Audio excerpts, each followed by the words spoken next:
रहमान रहीम अस्सलाम वालेकुम। Safiyan Gill G tractor point YouTube channel तो जी दोस्तों ज़मीन दोस्त करा रहा है अपना वसीम भाई तो MF 375 ट्रैक्टर आ तो मोरे फ्रंट ब्लेड लगा पिछे बैक राह लगा जी। तो आप ट्रैक्टर की जी लुक भी तुहानूं चैक करवाते हैं तो यदी कह लो कि फ्रंट ब्लेड ते और बैक ब्लेड ते जी परफॉर्मेंस भी चैक करवाते हैं। तो आप वसीम भाई हुणां नाल गल करते हैं आ ट्रैक्टर किहड़ा मॉडल आ और किन्ने दा लिया सीगा ते 1 एकड़ ते दी डीजल एवरेज की आ करा ते आ रही। अस्सलाम वालेकुम भाई। आ थोड़ा जिहा अगे हो जा, इत्थे आवाज़ नहीं होनी। की हाल चाल है वसीम भाई? ठीक ठाक जी भाई। आ यार किहड़ा मॉडल आ ट्रैक्टर? 98 मॉडल आ। 98 मॉडल। अच्छा किन्ने दा लिया सीगा? 8.5 लाख का। 8.5 लाख का। अच्छा ते आ किन्नी ज़मीन आ जिहड़ी करा रहा तू? हैगी आ किला। किला पूरा। ते किले ते किन्ना कुं तेल लग जाता डीजल एवरेज? तकरीबन लग जाना 30 लीटर। 30 लीटर। किन्ने घंटिया का? दिहाड़ी चल जाना सारी दिहाड़ी। पूरी दिहाड़ी का सवेर तो शाम तक 30 लीटर डीजल इन्हें पी जाना वा। मुनासब ही तेल पींदा या ज़्यादा पी जाता वा? मुनासब ही पींदा। मुनासब तेल ठीक हो गया। तो आपां ब्लेड भी ला के चैक करवाने आ, फ्रंट ब्लेड भी तो बैक करा भी। तो पहले आप दोस्तों यदी लुक चैक करवा लीए, करी ट्रैक्टर चैक करवा लीए। बड़ी साफ सुथरी कंडीशन है। परकन इंजन च है। अच्छा ये दोस्तों आ चैक कर सकते हैं जी तुसीं।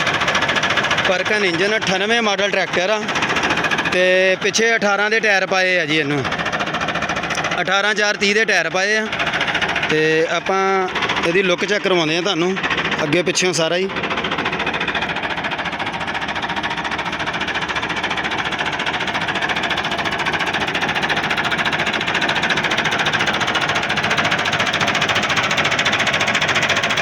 WSK पंप के विच वा जी, रूटर पंप आ जी इनू लगा।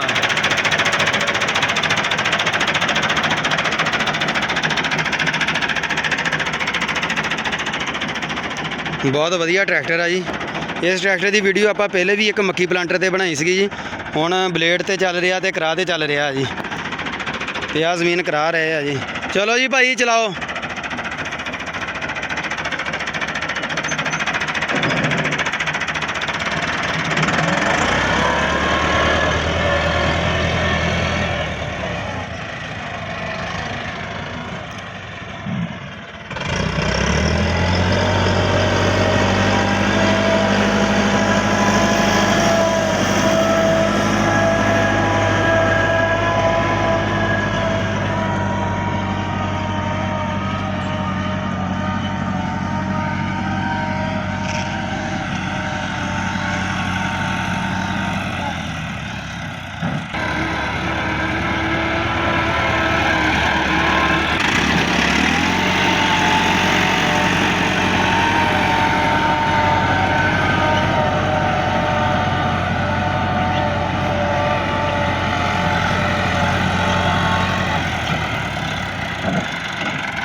बाई करा तुन के राह जरा नज़ारे चेक करा तुन के पता लगे 75 ट्रैक्टर आ।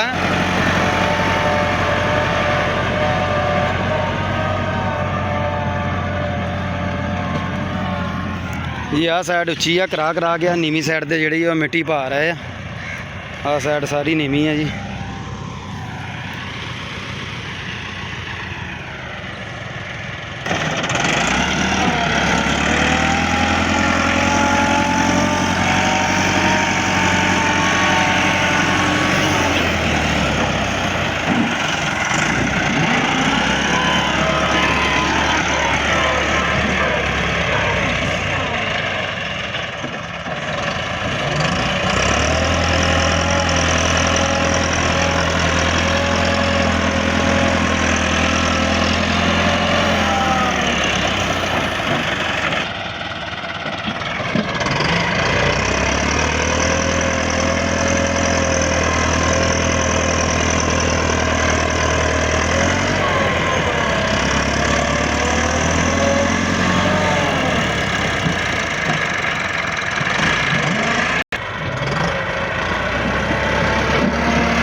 ਇਹ ਦੋਸਤੋ ਅਗਰ ਬਲੇਡ ਦੀ ਵੀਡੀਓ ਅੱਛੀ ਲੱਗੀ ਹੋਵੇ ਟਰੈਕਟਰ ਦੀ ਤੇ ਲਾਈਕ ਲਾਜ਼ਮੀ ਕਰਨਾ, ਕਮੈਂਟ ਕਰਕੇ ਆਪਣੀ ਰਾਏ ਦਾ ਇਜ਼ਹਾਰ ਜ਼ਰੂਰ ਕਰਨਾ ਜੀ ਤੇ ਚੈਨਲ ਨੂੰ ਲਾਜ਼ਮੀ ਸਬਸਕ੍ਰਾਈਬ ਕਰਨਾ ਜੀ।